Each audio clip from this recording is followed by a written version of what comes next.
ahead. Thank you. Okay, so today we have Josep Trigo. You all know him very well, I think. Well, for those of you who he got his PhD in 2002, I think, and then he moved to the University of Jaume I, and then also to Newport in the United States, and he's mainly working on asteroids and minor bodies of the solar system. And I think he got his position here in 2009, I think. Yes. So yes, please go ahead. So he will talk about asteroids and the asteroid data. Thank you. Thank you. So welcome everyone. Today we have a little bit in advance the Asteroid Day celebration that usually is made around the June 30 every year. Just kind of commemoration that in 1908 we missed a huge asteroid, probably 50 meters in diameter, that, as you know, happened on Chelyabinsk, a very remote area in Siberia. So today I'm gonna explain what kind of research we are doing on minor bodies at the Institute of Space Sciences and the Catalan Institute for Space Studies.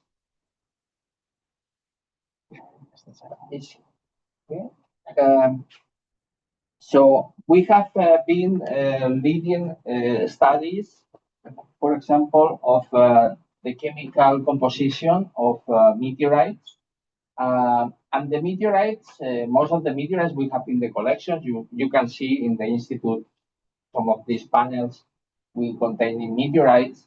The kind of research we are doing is related with the different minerals, the different components that are in the meteorites.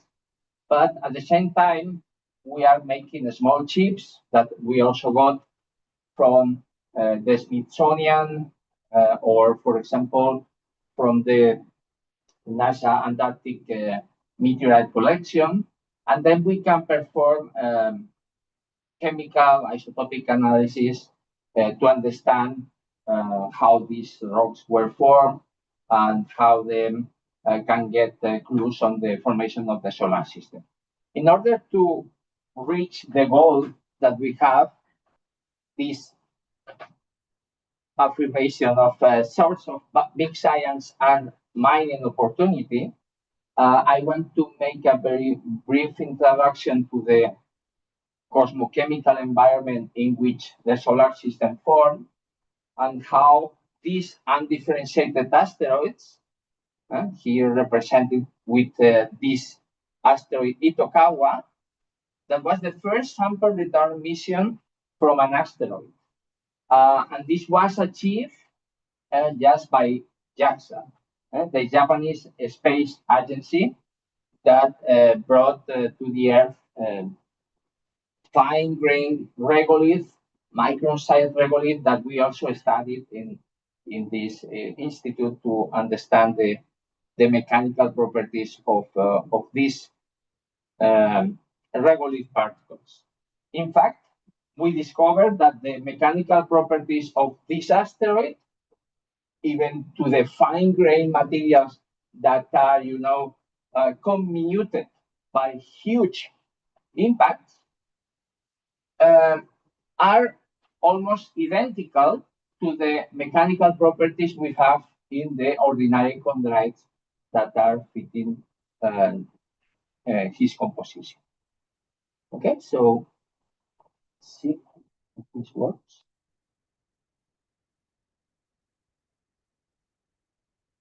It's kind of good.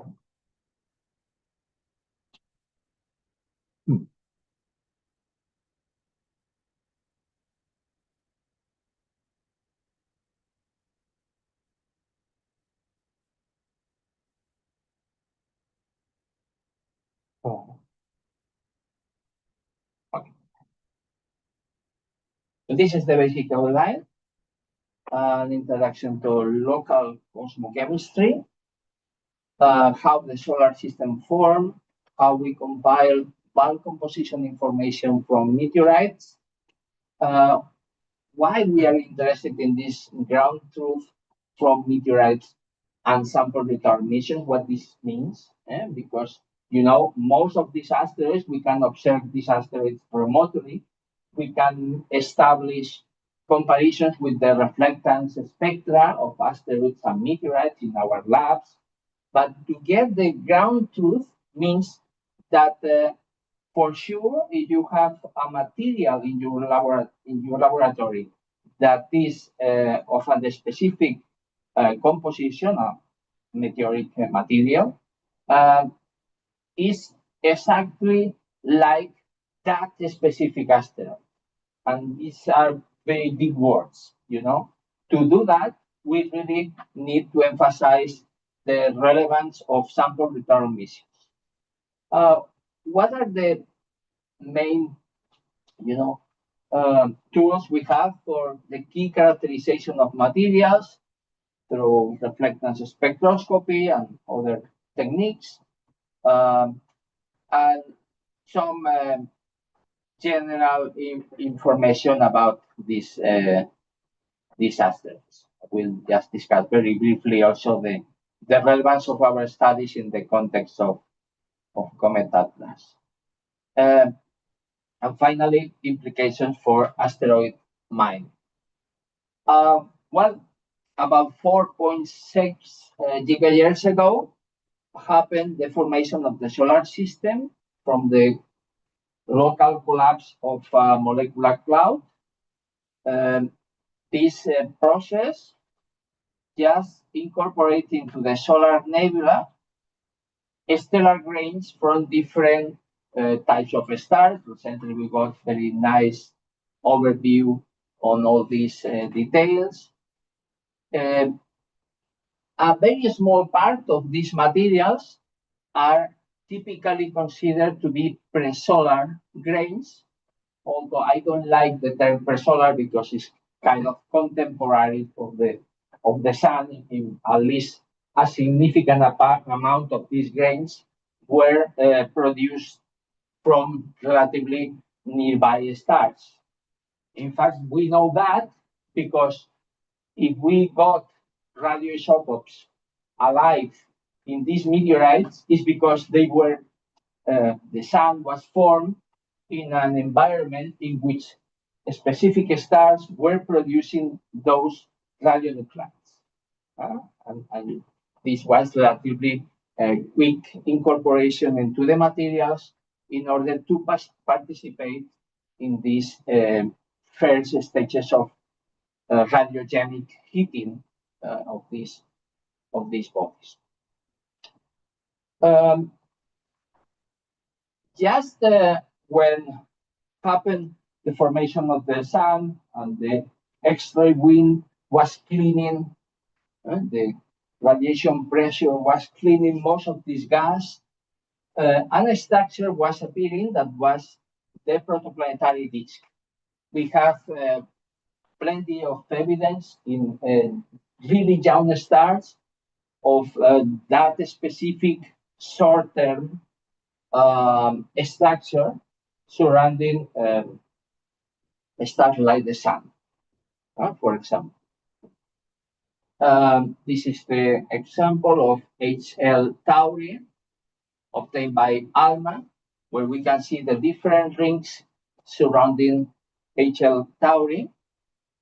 And this helps us to make a test on our current understanding of what's going on in these specific environments. In particular, we have that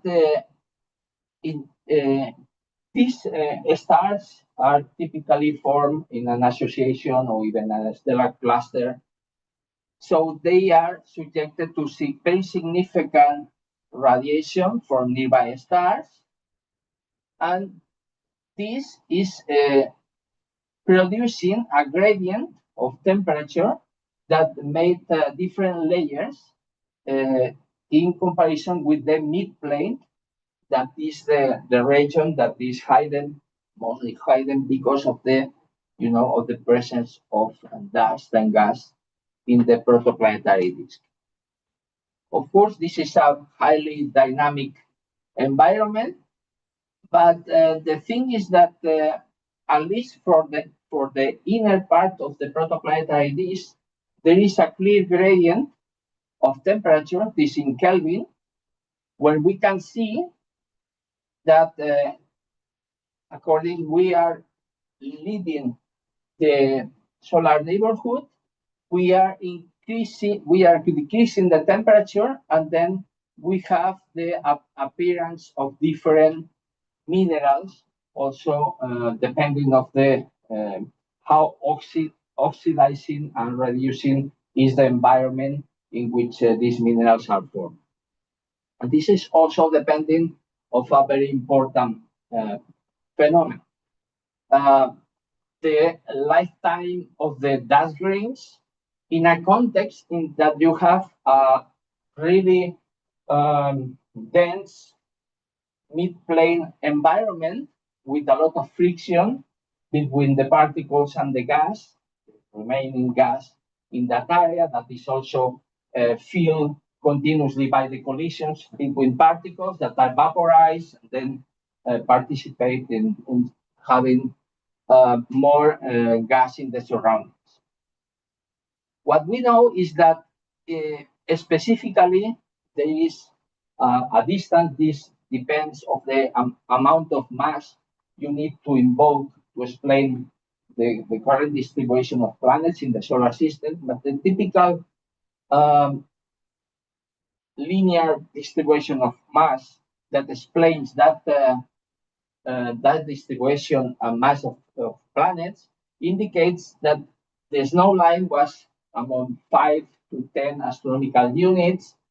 And then in this, after that region, the materials incorporate as well ices, not only water ice, but also carbon monoxide, methane, and other ices, depending of that specific gradient at that heliocentric distance.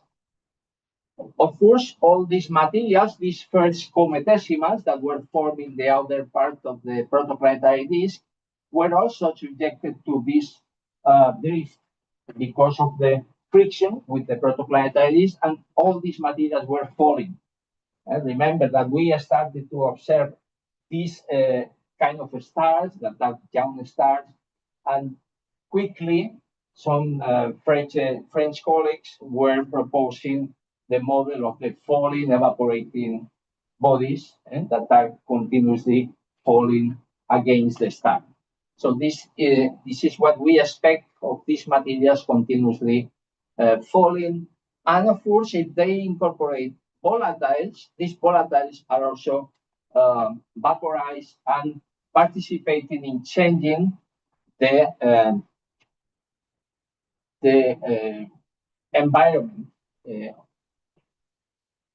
oxidation state. In fact, recently, thanks to Webb telescope, thanks to the medium resolution spectroscopy that Webb has identified two different types of protoplanetary disk. That in one is very high in water because there is a continuum. There is a continuous inflow of materials that are filling that water in the ambient, and other that is like the model of the rings, in which some of the particles that are in the outer part of the disk are stopped from the movement to the interior. So clearly appears materials that are highly oxidizing, form in a highly oxidizing environment, and other ones that are more reduced. And this is what we observe in the protoplanetary disk in the materials that have survived in the solar system. So the basic way we understand the formation of bodies like this, that this is one highly unequilibrated chemically unequilibrated chondrite that is called pietit. We made this mosaic here in the laboratory, where we can see that in this rock we have basically igneous spherules that are called condules, but at the same time we have these high albedo iron, nickel, and sulfide, mostly dorilite grains that are incorporated into the chondrite. So the way that these chondritic, because they are formed by condules, bodies were formed is by just direct accretion of smaller particles.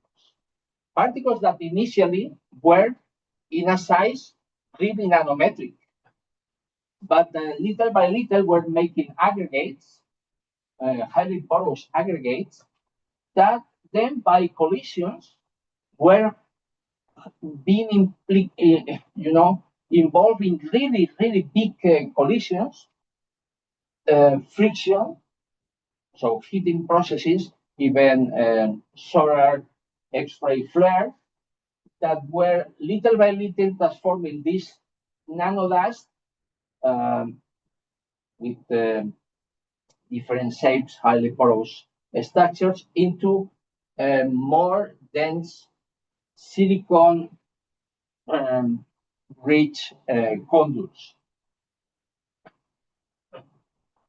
These are the so-called chondrites. And in the chondrites, we can use different techniques. For example, we use X-ray mapping in order to identify some of the components that are in this chondrite.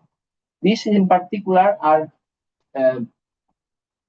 100 microns in this case, and this is 1 millimeter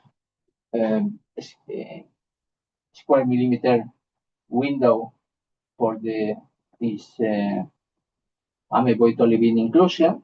And you see that the fosterite, the olivine-rich condules are red because they contain magnesium, and this is the red part. Green is calcium, so we have here some calcium as well in here. And blue contains aluminum. So here we can see these really tiny micron size CEIs that are the first refractory oxides that were able to survive a very hot stage in the protoplanetary disk. The most amazing things of these materials is that we have demonstrated with the Italian team that these minerals have catalytic properties. So these minerals have been exposed to radiation, and some specific minerals are able to catalyze from the original organics that were incorporated into the meteorite with the presence of water, complex organics. Well, after 4,500 millions of years of giant collisions, all kind of interactions in these bodies, we end with this different scale of bodies that are smaller than 100 kilometers in diameter. Most of them are not spherical for sure. They are more irregular. This is Lutetia, observed by Rosetta spacecraft. And for example, here we have Vesta, that is just one of the biggest asteroid in the solar system, only Ceres, that is almost a planetary embryo, a planetary body with 1,000 kilometers in diameter. Vesta is the second one with almost 500 kilometers in diameter. Except Ceres, Vesta, and another relatively big asteroids that could be fragments of larger planetary bodies. The rest of the asteroids we have is dominated by chondritic bodies. So it means that these bodies are still formed by the primordial materials that went accreted into each one of these asteroids.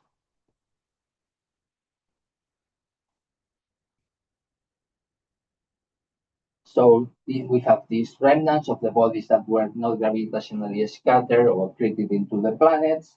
Most of them are between Mars and Jupiter orbit, forming the main asteroid belt. We know about every year we are getting close to 1 million larger than 1 kilometer in the main belt. And then we have this specific subset of the total that are called near-Earth asteroids, that are bodies that are coming from the main belt but crossing the near-Earth region. And of these, up to a few days ago, we know 873 with diameter larger than 1 kilometer, about 42,000 in total. And then among the potentially hazardous asteroids, we have 153 larger than 1 kilometer and 2,500 in total.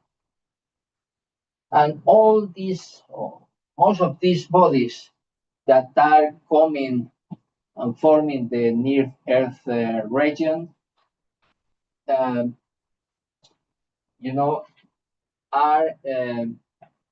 coming from the Earth delivered from the main belt. There is another part that is just coming from the Jupiter family comets, from more distant bodies that specifically came with higher eccentricities.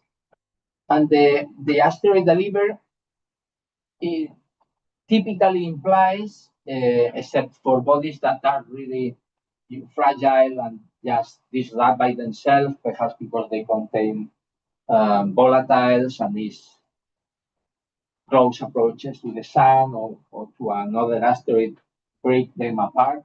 But in general, collisions are the dominating way to create meter to tens of meters, hundreds of meters bodies that, being smaller in diameter and in mass, are more exposed to non-gravitational forces. So they are little by little falling into the main belt until they reach the resonance. In fact, we can identify, this is very simple diagram of the asteroid belt with the main asteroids in the belt. You see that they are the Kirkwood gaps. Here, better to identify them.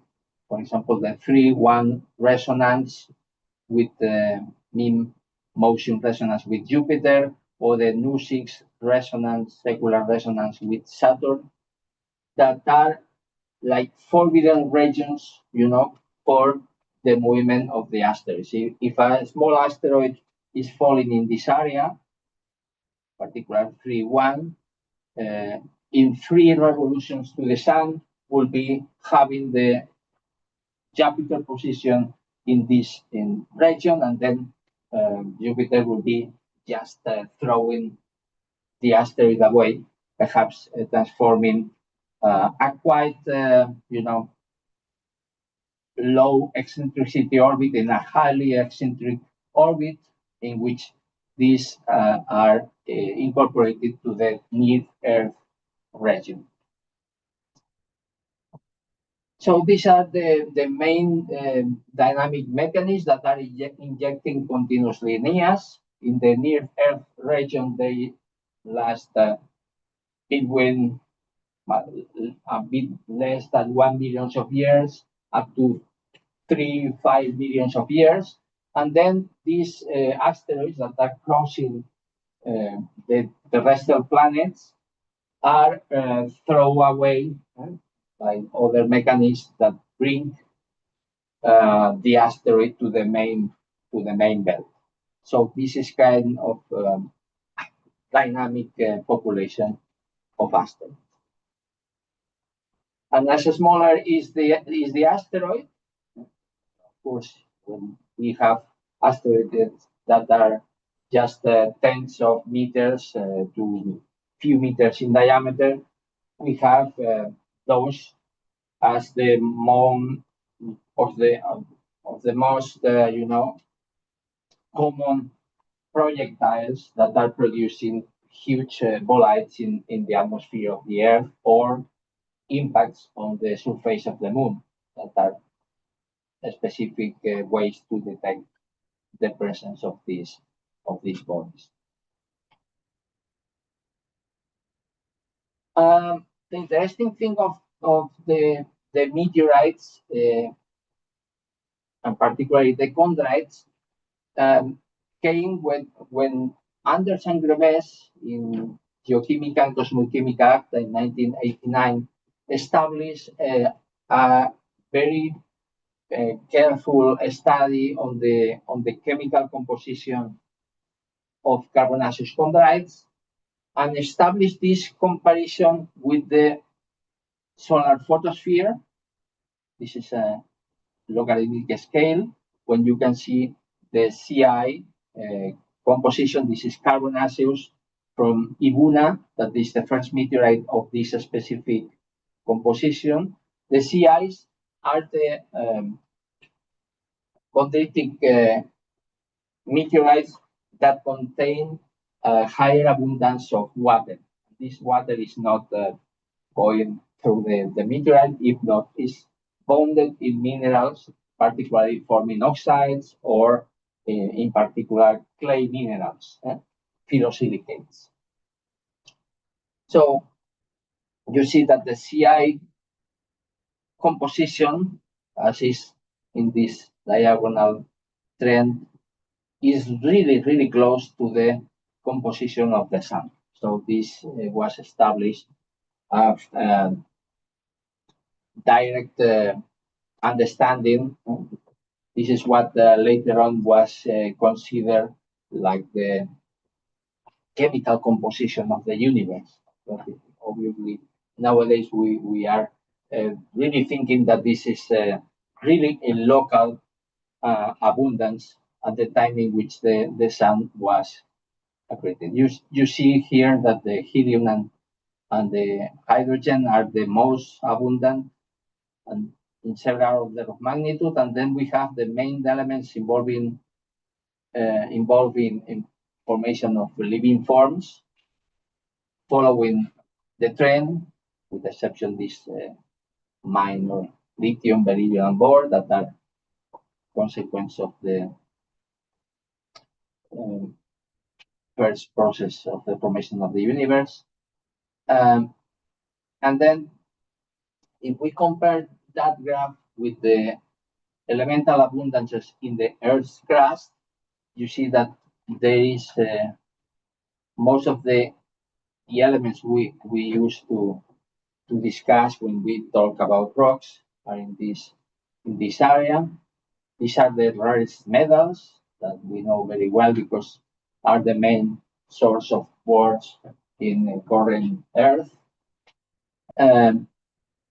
And you can see that in particular we find very interesting the fact that the main elements involved in building life have typical abundances that are close to the abundances we can find in rocks. So perhaps this is telling us something about the origin of life as well. In this, the other periodic chart by Sinan is represented each one of these chemical elements with different sizes as a function of the abundance in the Earth crust. And these are, in fact, these values that can be in these graphs, the ones we should use to compare with the abundance of these chemical elements in meteorites.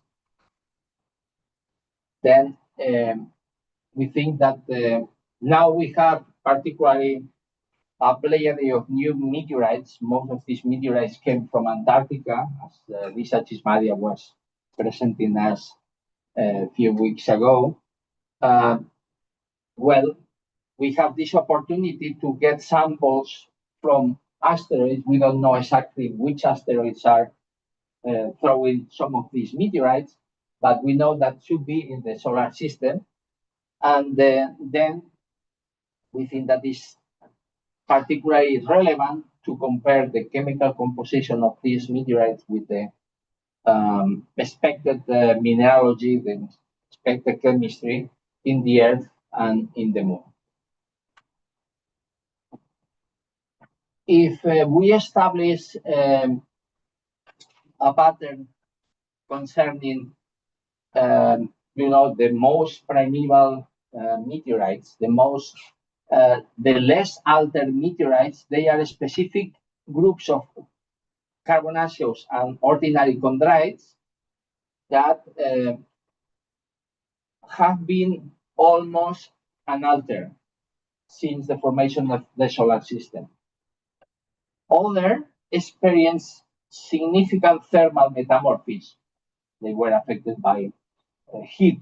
That could be thermal heat or because of the shock, huge collisions, or even some of them, a few of them, were affected by aqueous alteration, so they were affected by water. The parent asteroids incorporated water and then became hydrated by those processes. In any case, studying asteroids is significantly challenging. In this study, we published in Astrophysical Journal, you see how we use a model to infer the amount of materials that have been eroded completely from the asteroids by impacts. And you see that over time, the original materials have been, this is the depth from the initial surface in kilometers, and you see that they are tens of kilometers of body that over time are completely, removed by impacts. And this is explaining as well the amount of small asteroids that are pieces of larger ones. Because in these asteroids, in many cases, we identified this comminution process because the low gravity, low escape velocity, much higher thermal inertia, and in general, solar wind and impacts are fracturing the regolith. And then little by little, the materials of the surface are, transforming in fine grain dust. Like, for example, in Itokawa. You see here a very detailed image of the surface of Itokawa. We have pebbles, boulders, meter-sized boulders, and then the fine grain structure we see here in the Muse Sea in Itokawa that, in fact, we were here analyzing. And this process specifically of comminution is product of several processes that have been going on over the eons, particularly micrometeorite bombardment, but also cosmic rays and solar rays that have been, hitting the materials, and solar wind implantation over the surface. So little by little, these fine-grained materials of the regolith are transformed in really,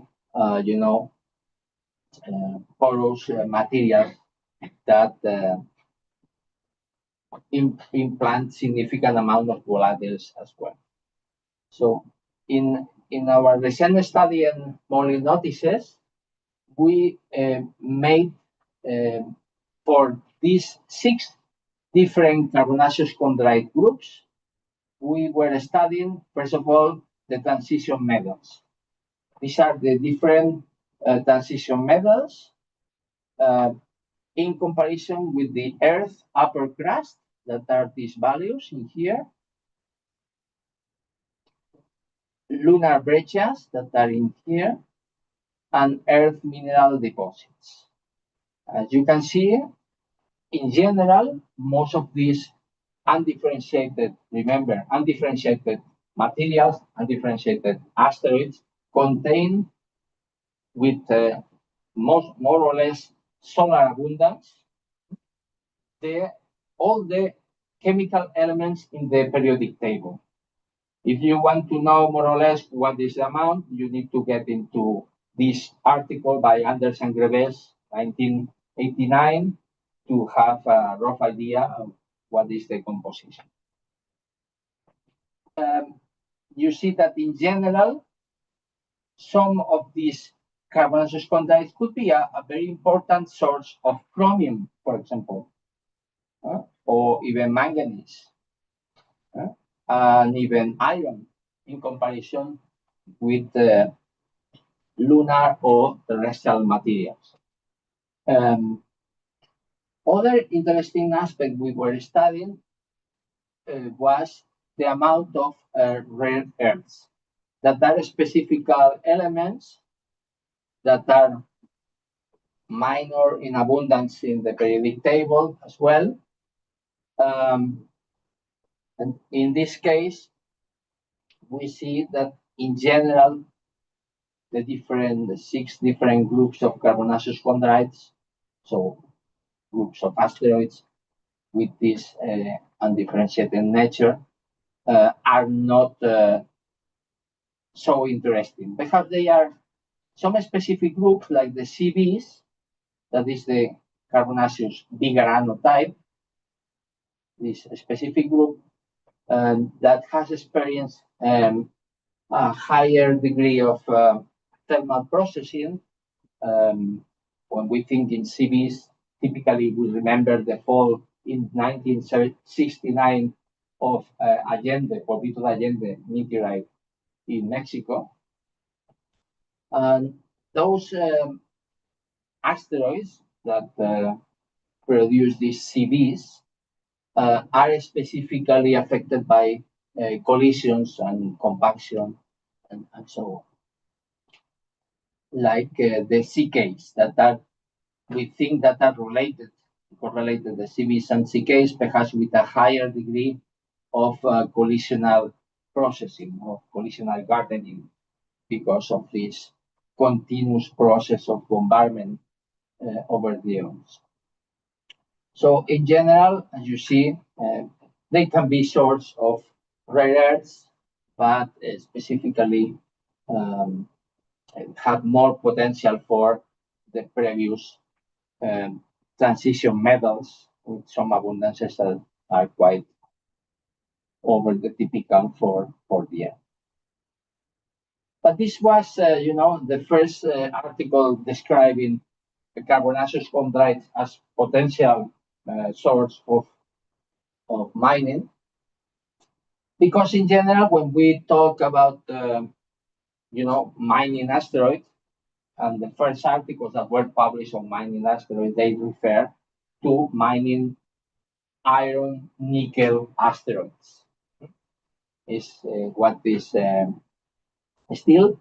I will explain in one slide the relevance of the ICE mission of NASA in that aspect.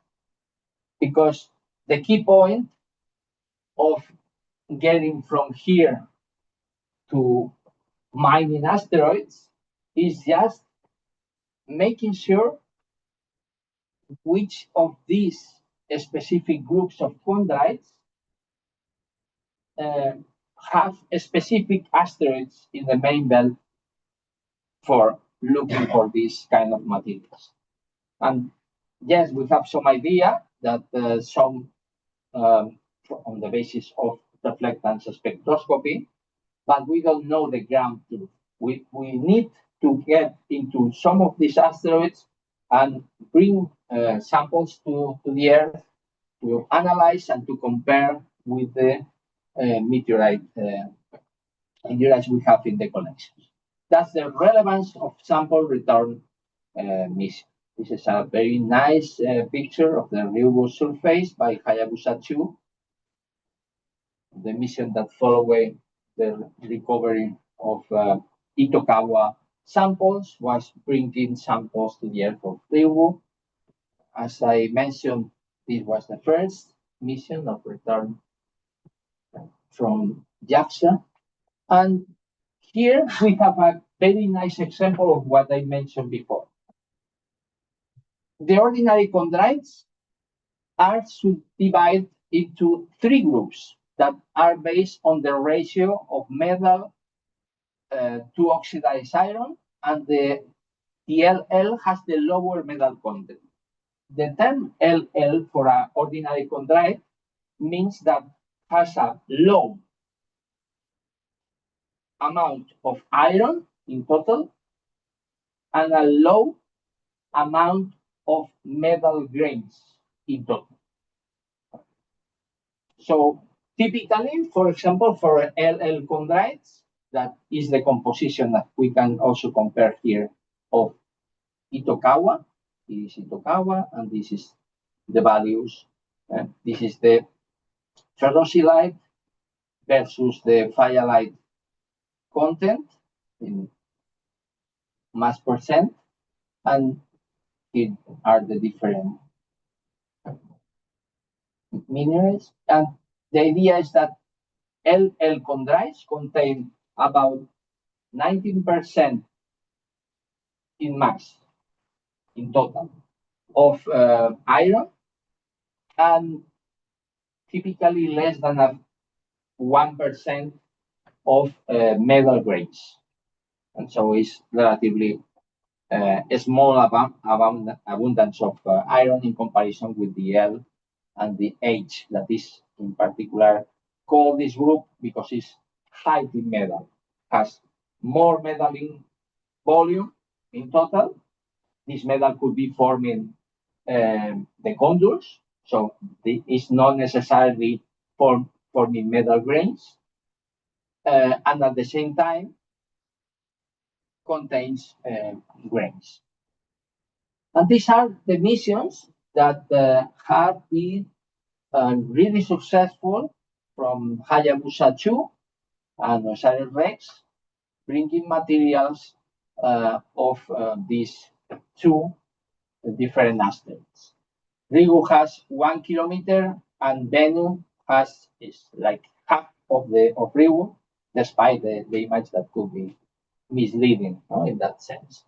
And thanks to these sample return missions, we know that the Ryugu is related with the CI group of chondrites, but kind of CIs that have been experiencing close approaches to the sun, probably.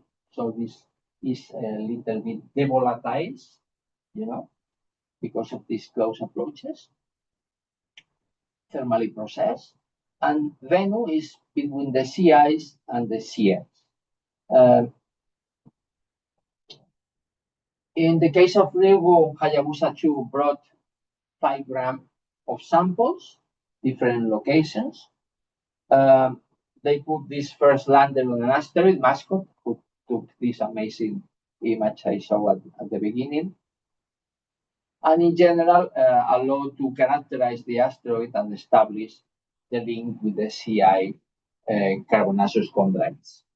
Bennu was sampled by OSIRIS-REx from NASA, collecting what a record, 121.6 grams of samples.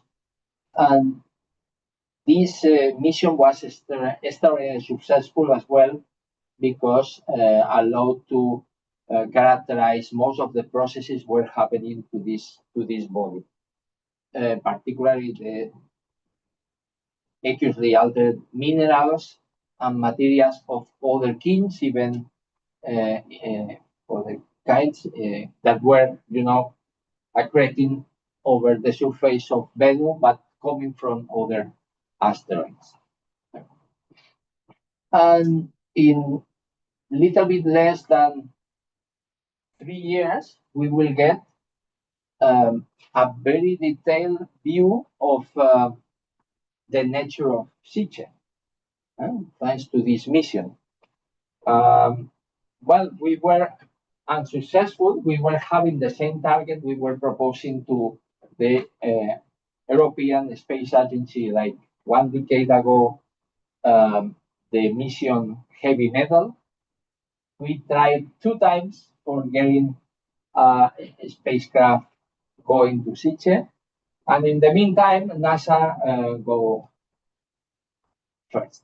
So we'll be in 3 years trying to understand if this kind of iron-rich, apparently from the outer part, asteroids are really exposed cores of planetary embryos. We expect that many of these planetary embryos, larger than 1,000 kilometers in diameter, were suffering catastrophic collisions over the time, and consequently, just some of these planets were completely destroyed, some of them surviving like the cores.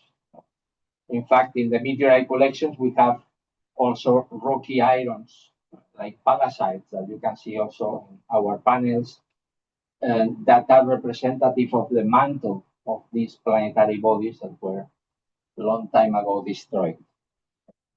But in general, we still don't know. It's another very nice example that, yes, we have more or less incorporated these iron-rich bodies in our understanding of planetary accretion, but we still don't know if ICE-CSIC, for example, is fully iron-nickel, like the meteorite, the iron meteorites we have in the collections, or is partially dominated by iron-nickel, or is just only on the surface covered by iron-nickel or other unmelted materials. So this is the region. And of course, we also have in mind water, particularly water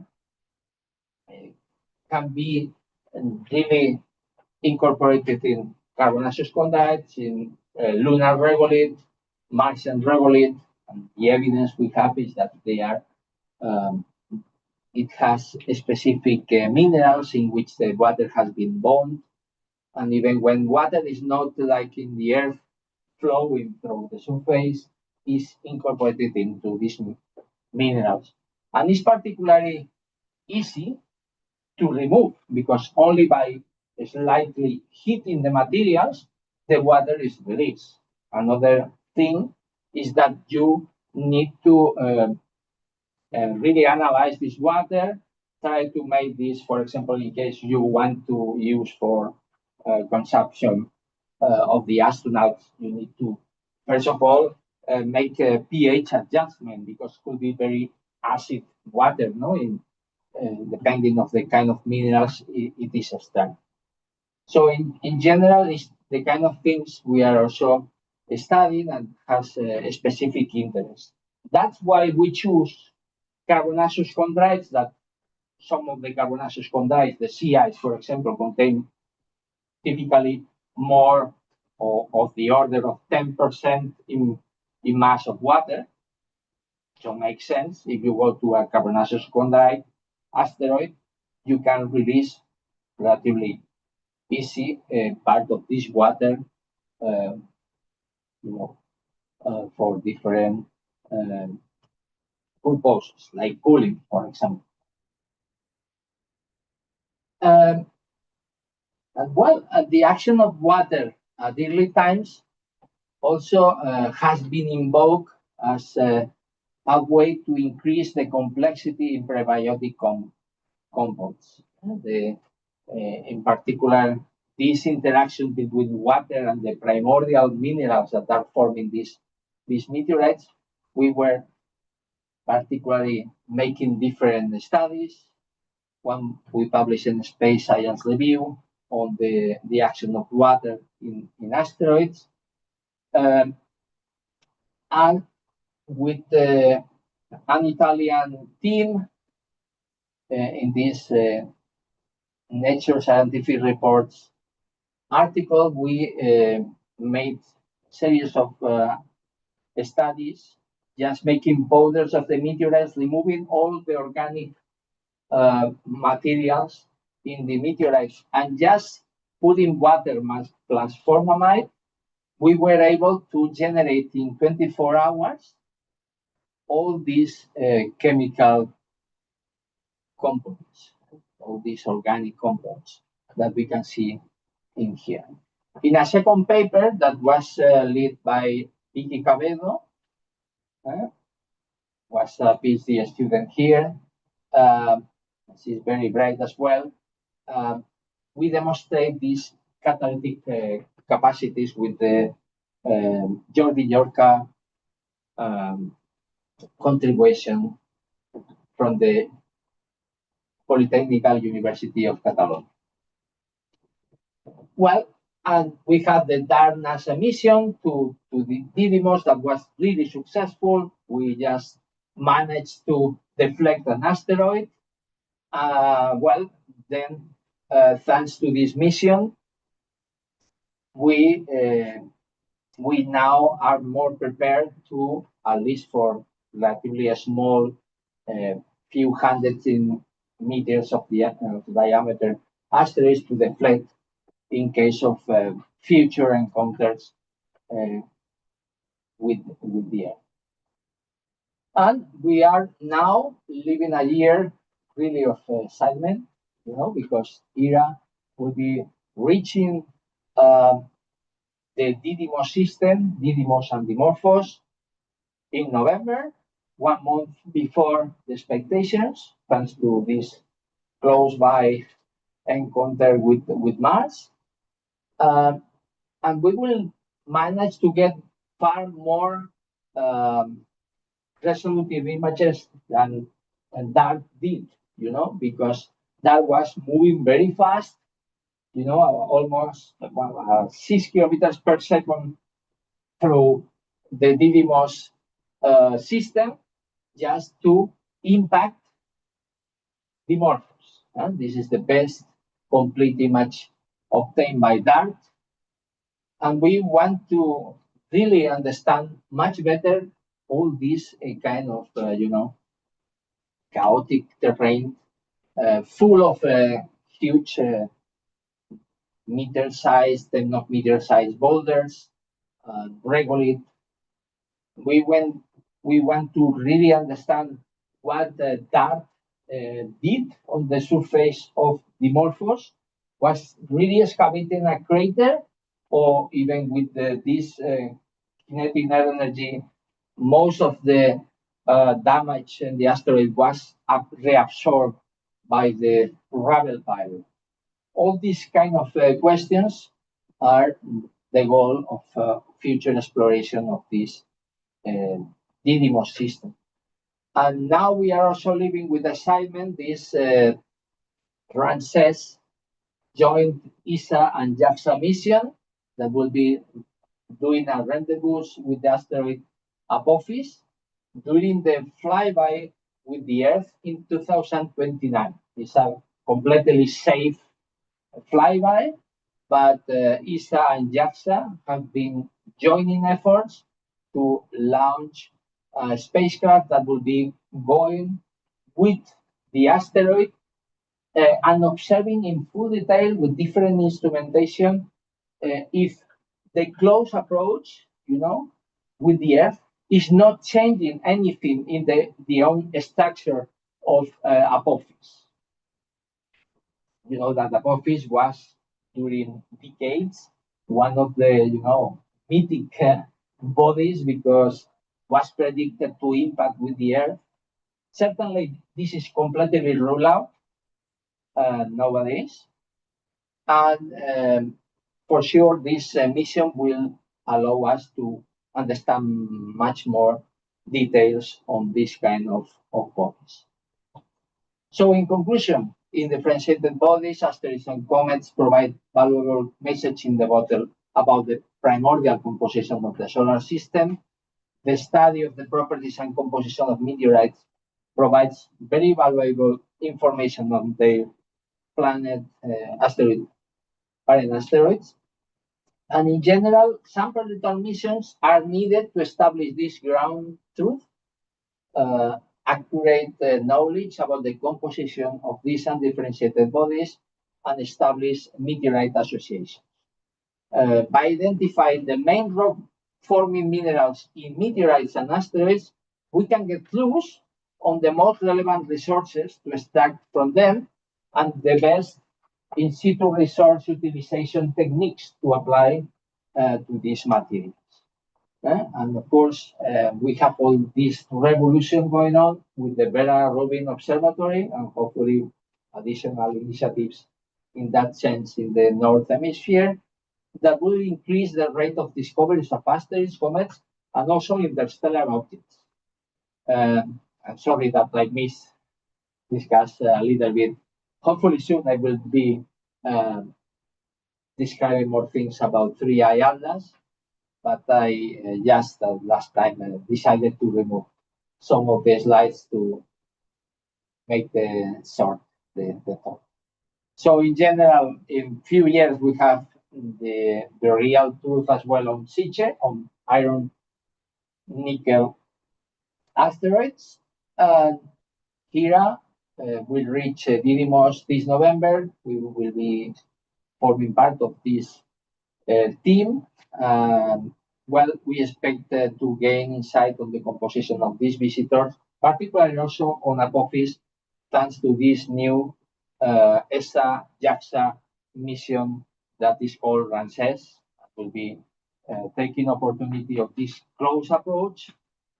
Probably thousands of millions of people will be looking at Apophis in the close approach. That will be naked object. And at the same time, probably with the telescope, we will be following Ramses close by Apophis. Thank you very much.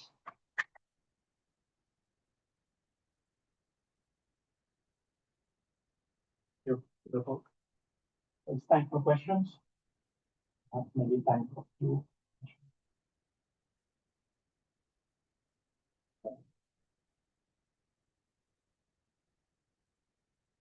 Maybe this is a stupid question, but why do you put so much emphasis in the word undifferentiated?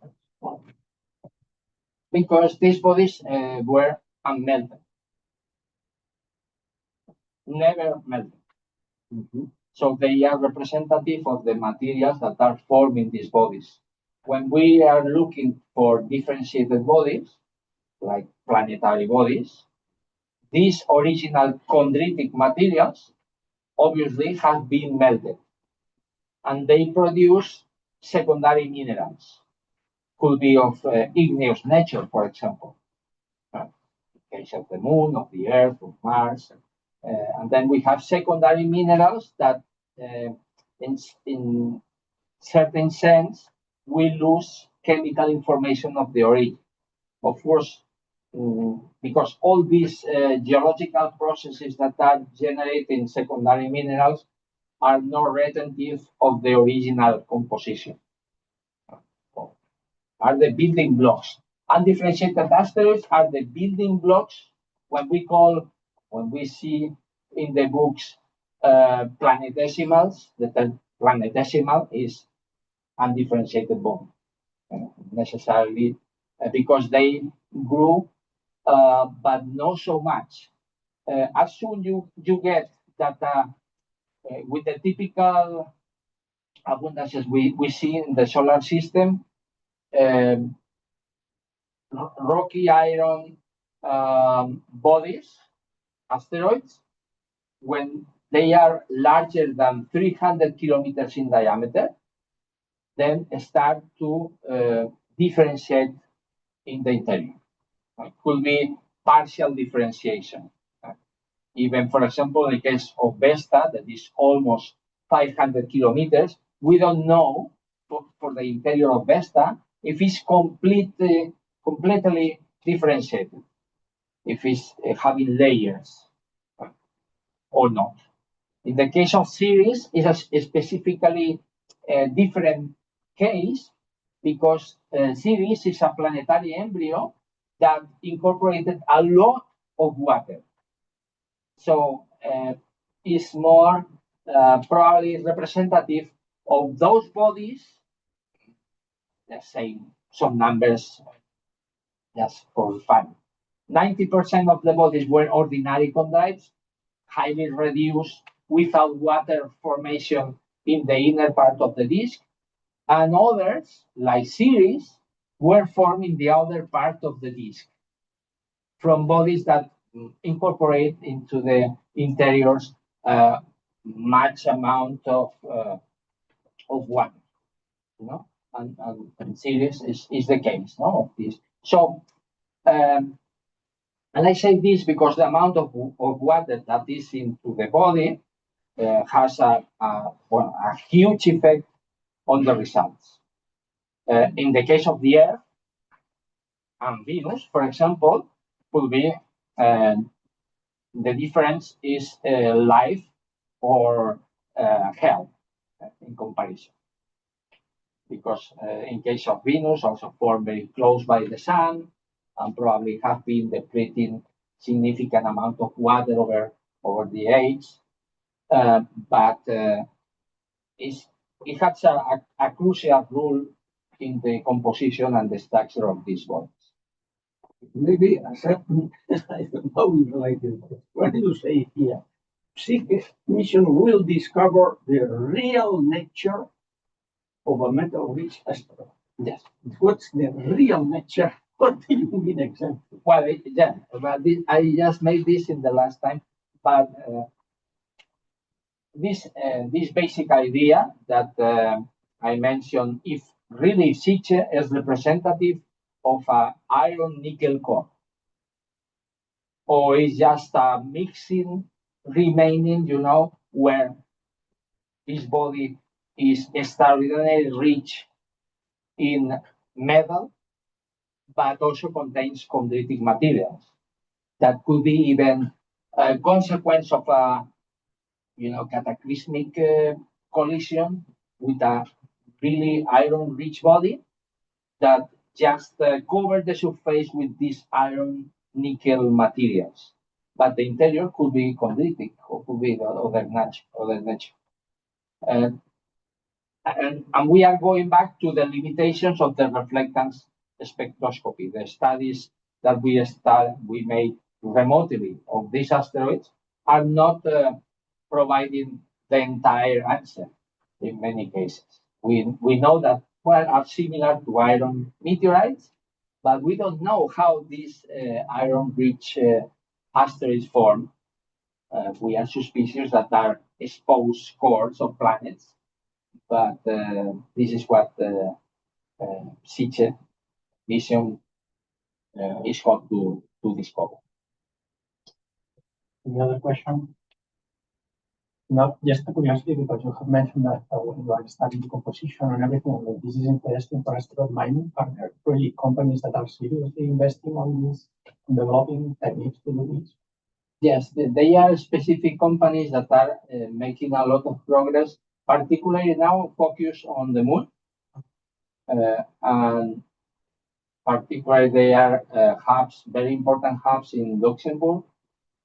There is a lot of movement, different enterprises that, and in particular, the DLR in Germany is investing a significant amount of efforts for mining the moon. They made really big progress on that. So we will see soon some of this first experiment of extraction, beneficiation of this regolith in the moon. Okay, if there is no other question, I think it's already time to go for the pizza. So let's thank José María again and also the speakers of this year, and we are convening in September. Happy Thanksgiving.